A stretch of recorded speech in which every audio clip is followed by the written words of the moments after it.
Brought to you by TechnoSpark 20 series smartphones. Lok Sabha चुनाव 2024 के लिए सुबह से शुरू हुई मतदान प्रक्रिया अभी तक जारी है। टोंक समाधपुर लोकसभा क्षेत्र के अंदर यदि हम मतदान प्रतिशत की बात करें तो अभी तक लगभग हम कहें तो 50 से 55% के आसपास मतदान हो चुका है। हमारे साथ बात करने के लिए मौजूद है हमारे पत्रकार साथी, जो कि आज दिन भर जो वोटिंग के आंकड़े थे, जिस तरह का ट्रेंड चला, जिस तरह का उन्होंने बूथों का जायज़ा लिया, उसकी वो विवेचना करते रहे, आपस में शेयर करते रहे। देखिए क्या कह रहा है आज का, जिस तरह का, क्योंकि आज पूरा ऐसा लग रहा है कि वोटिंग सुबह बिल्कुल साइलेंट रही, मतदान केंद्र खाली रहे, फिर लोग आए, फिर खाली रहे, मतलब बड़ा अजीब और गरीब सा कुछ यहाँ नज़ारा देखने को मिला है। देखिए टोंक ज़िले में 51 पॉइंट कुछ हुई है अभी तक, और टोंक की विधानसभा में 55। टोंक में जहाँ देख रहे हैं ना, मुस्लिम बाहुल्य क्षेत्र में काफ़ी ज़्यादा अच्छी वोटिंग हो रही है। ना तो उनको साधन दिए गए कांग्रेस प्रत्याशी की वजह से की तरफ से, लेकिन फिर भी कांग्रेस को एकजुट होकर मुस्लिम समाज बहुत अच्छे वोट दे रहा है। कहीं ना कहीं भाजपा को नुकसान दिखेगा। लेकिन वोट सिर्फ मुस्लिम और उसको तो नहीं होगा ना, क्योंकि और भी पूरा लोकसभा क्षेत्र है, उसको लेकर क्या लग रहा है? नहीं, लोकसभा में देखिए अब बेरवा वोट भी कांग्रेस पे रिपीट हो रहा है, इधर जाट वोट भी आ ही रहे हैं।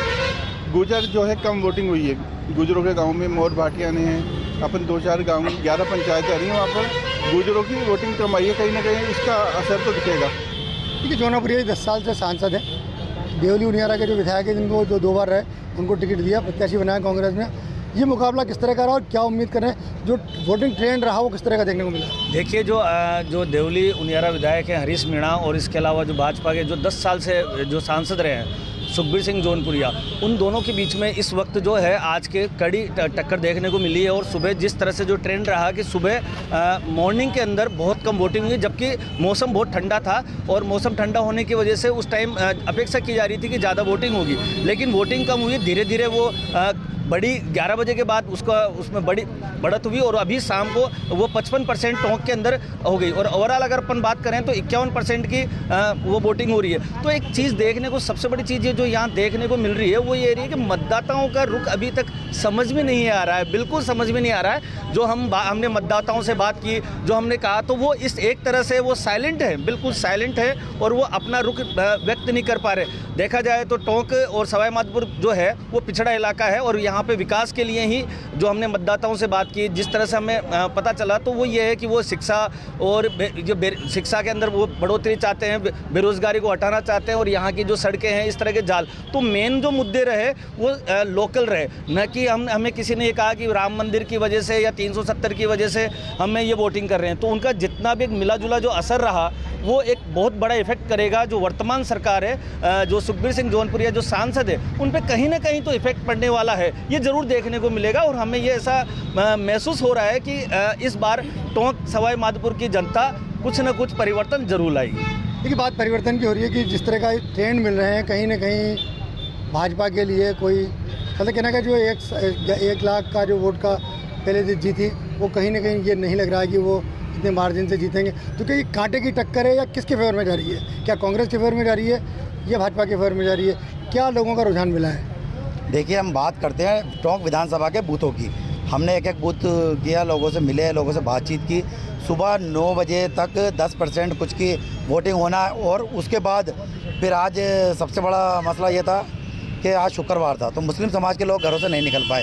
लेकिन 2 बजे के बाद, नमाज के बाद, जो मुस्लिम समाज के जितने भी बूथ थे उनके ऊपर लगभग जो वोटिंग परसेंटेज था वो बहुत अच्छा देखा गया।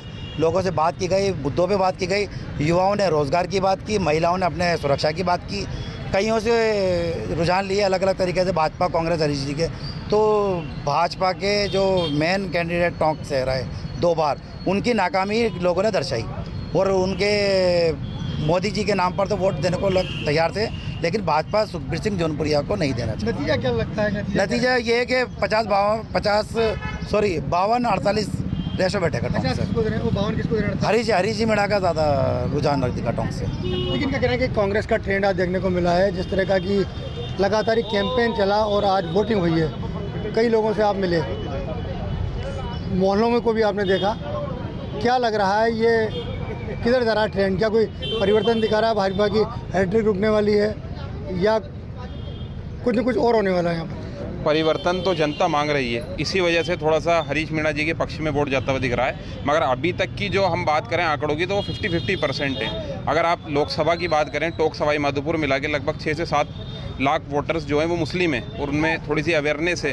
उसके अलावा भी जो मेजॉरिटी के वोटर्स हैं, जैसे हम जो पक्ष मान के चल रहे हैं, जिस पक्ष में ज़्यादा वोटिंग होना है, गुजरों के वोट वो सचिन पायलट साहब और जौनपुरिया जी दोनों के फेवर में, क्योंकि दोनों गुजर समाज से आते हैं। उसके अलावा जो तय करेगा वोट वो मुझे लगता है कि कहीं ना कहीं जो ब्राह्मण वोट है या अपर कास्ट वोट है, उसके अलावा जो जाट वोट है, ये कहीं ना कहीं तय करेंगे, क्योंकि गुजर वोट बटा हुआ है, मीणा वोट हरीश मीणा जी के फेवर में है और माइनॉरिटी का मुस्लिम्स का वोट जो है वो भी हरीश मीणा जी के फेवर में। लोगों को एक उम्मीद चाहिए थी, नई चीज़ चाहिए थी।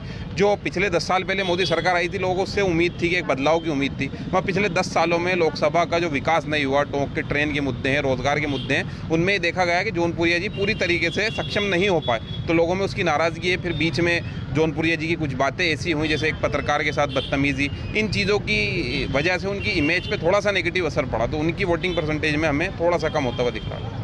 देखिए, सुबह से आप एक्टिव हैं, टोंक शहर से लेकर टोंक के बाहर के बूथों को आपने देखा है, वोटिंग ट्रेंड देखा है, ग्रामीण वोटर से भी आप मिले हैं, शहरी वोटर से भी आप मिले हैं। आखिर ये हवा किधर जा रही है? देखिए, ये जिस तरह पूरा चुनाव आगे बढ़ा, आज टोंक का मौसम भी वैसा ही था। सुबह गर्मी थी, जो जुबानी जंग दोनों नेताओं के बीच रही वो आज गर्मी के रूप में महसूस हुई। दोपहर थोड़ी बात जो है आंधी तूफान जैसे हालात बने, आरोप प्रत्यारोप, एक दूसरे की शिकायतें। शाम होते होते बरसात आई। वोटर्स निकला है, लेकिन उस तादाद में नहीं निकला जिसकी उम्मीद की जा रही थी। 2019 में निकला था, 2014 में निकला था। तो उस सूरत में कहीं न कहीं जो है कि अब जैसे मौसम खुशनुमा तो है, लेकिन इसका जवाब, हर चीज़ का जवाब मिलेगा 4 जून को। दोनों के पक्ष में कितना मतदान हुआ है, लेकिन एक हकीकत ये है कि सचिन पायलट की विधानसभा टोंक में हम खड़े हैं, जहां सबसे ज़्यादा मतदान हुआ है 8 विधानसभाओं में। वहीं दूसरी जो बात है, जो लोकतंत्र के पर में किसी भी तरह से अच्छी नहीं कही जा सकती, वो ये है कि राजस्थान में सबसे पिछड़ गए हैं 13 सीटों में हम मतदान के मामले में।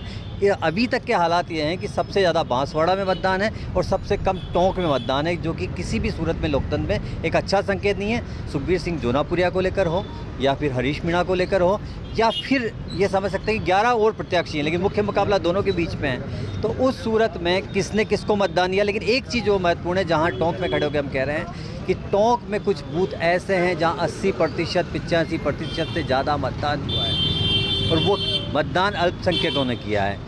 सवाई माधोपुर के अंदर कुछ बूथ ऐसे हैं जहां पर 80, 85, 90 के करीब तक मतदान हुआ है। लेकिन महत्वपूर्ण बात यह है कि बामनवास, जहां से हरीश मीणा जी हैं, वहां भी सबसे कम मतदान हुआ है। उस विधानसभा में कम मतदान होना कहीं ना कहीं एक संकेत दे रहा है कि क्या वोटर्स नहीं निकला, दोनों प्रत्याशियों को नकार दिया, या फिर जो है न यहाँ मोदी का मैजिक चला न सचिन पायलट का प्रभाव चला। वोटर्स ने अपने हिसाब से काम किया है। अब देखने वाली बात ये होगी कि जिस तरह रिजल्ट आएंगे, उससे पहले क्या होगा कि सीटों का आकलन जो है बूथ वाइज किया जाता है। तो बूथ पे कौन से बूथ जो ऐसे थे जिन्होंने 2019 में जो है प्रभाव दिखाया, 2014 में प्रभाव दिखाया और विधानसभा में जो पायलट के 2 इलेक्शन थे उनमें प्रभाव दिखाया, उन बूथों का समीकरण क्या कहता है उसके बाद पता चल पाएगा। टोंक शहर में अच्छा खासा मतदान हो चुका है, कुछ बूथों पर शहर का जो अगर बात करें तो अच्छा मतदान हुआ है। सवाई माधोपुर में भी यही है कि सवाई माधोपुर के अंदर जो है वोटर्स निकले हैं, लेकिन फ़िलहाल जो है ये स्थिति है कि अब कहीं ना कहीं ये कह सकते हैं कि अब ये सारा जवाब जो आपके सवालों के वो भविष्य के घर में छुप गए हैं। तो ये थे टोंक के वो पत्रकार जिन्होंने आज दिन भर चुनाव को देखा, मतदान को देखा, वोटों की समीक्षा की, किस तरह वोटिंग ट्रेंड चला। लेकिन उनका भी मानना ये है कि अभी तक कौन जीतेगा कौन हारेगा ये कहना बहुत मुश्किल नज़र आ रहा है।